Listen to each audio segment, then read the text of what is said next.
Le Burundi est un petit pays pauvre, avec une surpopulation évidente. On ne peut pas toujours chanter que le Burundi va décoller suite à l'agriculture et l'élevage. Ça, c'est une chanson classique dépassée. Il faut de la sagacité pour mieux anticiper, pour mieux concevoir des stratégies innovantes qui développent des petits pays. Il y a des modèles qui peuvent inspirer le Burundi. En cette double commémoration, Journée mondiale de l'alimentation le 16 octobre, Journée mondiale de lutte contre la pauvreté le 17 octobre, Parsem a sorti une analyse pour évaluer la situation économique et l'évaluation de l'action gouvernementale dans son combat contre la pauvreté. Ces dates arrivent après deux événements majeurs. Après la visite de la délégation du Fonds monétaire international et la sortie publique des membres du gouvernement à travers l'émission publique qu'ils ont animée à Gitega, où ils ont exprimé certaines positions par rapport aux faits et à la situation économique du pays. Pour faire cette évaluation, alors on commence à évaluer les indicateurs. Un PIB par habitant de $300, c'est le dernier du monde. L'avant-dernier, c'est la Sierra Leone. La Sierra Leone a un PIB par habitant de $400. C'est déjà une différence de $100. Nous avons un taux de croissance inférieur à 2%, alors que le taux de croissance de la population est à 3%. Le seuil de pauvreté, c'est à plus de 70%. L'insécurité alimentaire frappe 2 Burundais sur 3. La malnutrition infantile est à plus de 50%. Nous avons un endettement public de plus de 70% du PIB. C'est alarmant. Une balance commerciale lourdement déficitaire, 80%. Déficit, plus. Réserve de change de 2 semaines, alors que la normale devait être 5-6 mois. L'engagement sont largement supérieurs aux avoirs en devises détenus par la Banque centrale à l'intérieur et à l'extérieur du pays. Une dépréciation monétaire qui continue. Une inflation de 30%, qui est tente. Si on analyse les conditions physiques de la pauvreté, il faut analyser les infrastructures, l'état de nos routes, les bâtiments, les ponts, les aéroports, l'équipement dans les écoles, dans les hôpitaux. Ne pas posséder par exemple un avion digne de son nom, l'énergie, vous voyez la crise de l'eau, de l'électricité, du carburant.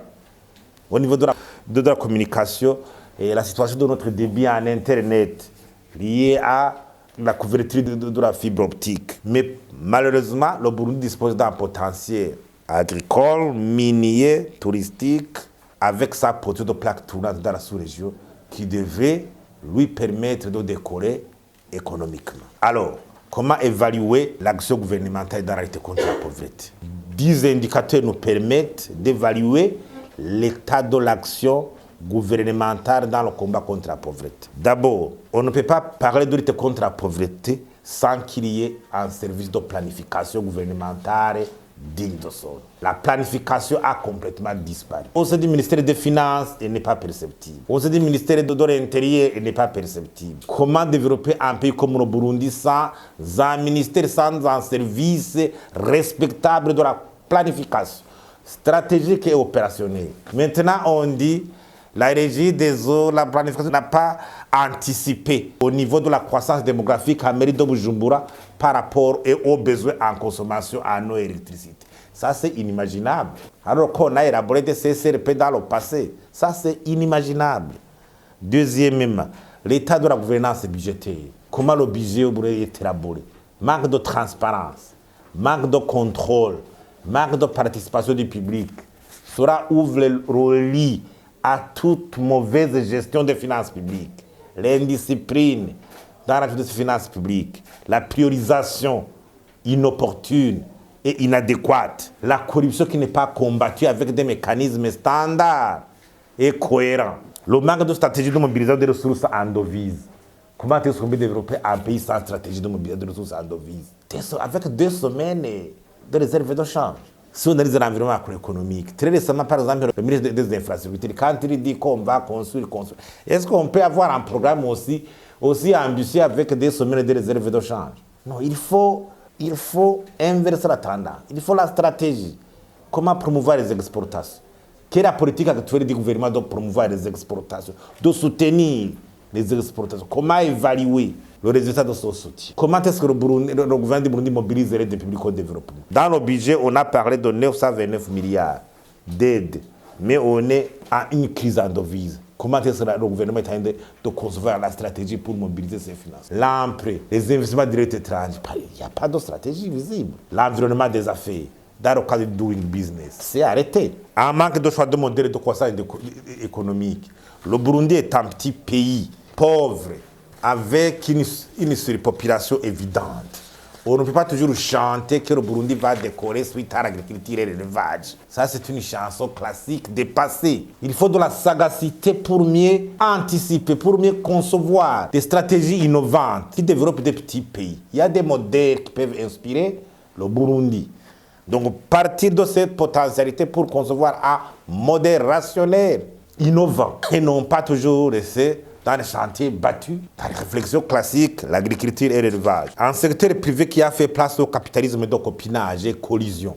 Il n'existe plus de secteur privé digne de son nom au Burundi. C'est un capitalisme de copinage, les amis. Il n'y a pas de concurrence, de règles du jeu qui permettent à un secteur privé de mieux fonctionner. On le voit. Est-ce qu'au Burundi, pour être un homme d'affaires exemplaire, un opérateur économique, il faut bénéficier des exonérations indues? Il faut avoir des devises de façon opaque. Il faut accéder au marché public facilement, sans compétence, sans concurrence. Et vous allez vous targuer, vous dire, j'ai réussi. La classe politique, rompue aux mentalités rétrogrades, de penser toujours aux élections, courir derrière l'argent et le pouvoir, avec la volonté de s'y maintenir, ou de conquérir ce pouvoir sans savoir quoi en faire. C'est dramatique. On ne peut jamais se développer. Avec les classes politiques pareilles, courir derrière l'argent, penser aux élections, courir derrière l'argent. Quand viendra cette planification, cette évaluation qui doit permettre à ce qu'on tire justement le pays de ces affres de la pauvreté. Et sans oublier ce déficit de cohésion nationale très profond, où la population burundaise, au niveau de la réflexion, une partie se met à l'antipode de l'autre. Et chacune tire la ficelle de son côté. Et le pays est toujours là, l'embolier, de recoller ces morceaux. Il y a toujours une situation de confiture qui s'installe au niveau de la classe politique. Et j'imagine que si on analyse le potentiel agricole, minier, touristique, de position stratégique de plaque tournante du Burundi, il y avait espoir que le Burundi puisse décoller. Mais si le gouvernement n'attaque pas autour par les cornes pour relever ces défis, à partir de ces indicateurs, il faut même changer le paradigme au niveau de l'évaluation de l'action gouvernementale. Le gouvernement ne devrait plus nous dire, non, si nous avons 2 sommets de réserve de change, les missions gouvernementales prochaines, vous les journalistes, demandez le niveau des réserves de change. Là, on aura progressé. Il ne faut pas dire, on a fait ceci, on a fait des réunions, on a fait ceci, Non. Le résultat, c'est l'indicateur. Même un élève ou un étudiant, ce sont les résultats. Est-ce qu'un élève qui a eu un échec, il va dire, même si j'ai échoué, j'avais fait beaucoup d'études. J'ai fait beaucoup d'études. Mais tu as 0, tu as fait beaucoup d'études, qu'est-ce que tu as fait? Je ne me suis pas ressenti en classe. Je faisais des études le soir, les cours du soir, mais tu as 0. Ça veut dire que ta stratégie n'est pas cohérente.